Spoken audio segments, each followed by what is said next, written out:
Usa ka lalaki nga gidakop sa illegal nga droga ang gipasanginlan ang kapulisan sa El Salvador City nga planted kuno ang shabu nga nakuha.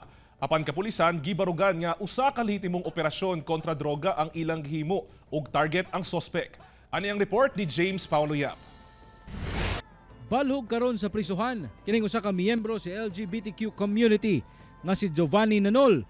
Human kuno siya nakuhaan og usa ka dakong pakete sa gituuhang shabu sa iyang ginarentahan nga videoke bar sa barangay Sinaloc, El Salvador City niadtong Miyerkules. Apan sumala ni Giovanni nga planted kuno ang tanan nga nakuha kaniya.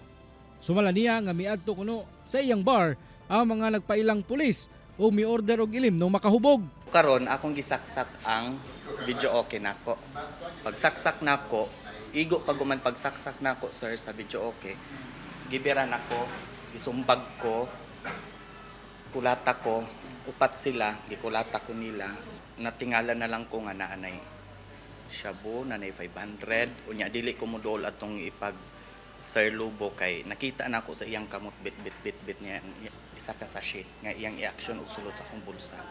Dugang pa ni Giovanni nga gikakurat niya ang maong aksyon sa mga pulis tungod dugay na kuno siya nga wala na lambigit sa illegal nga droga. Hinoon giangko niya nga tuig 2017 pa ang iyang ulahing gamit og shabu. Ang maong mga aligasyon gihimakak sa kapulisan sa El Salvador City. Sumala ni Police Captain Fernan Bagot, ang Deputy Station Commander sa maong istasyon, nga usa ka lehitimong drug buy-bust operation ang ilang gilusad batok kang Giovanni.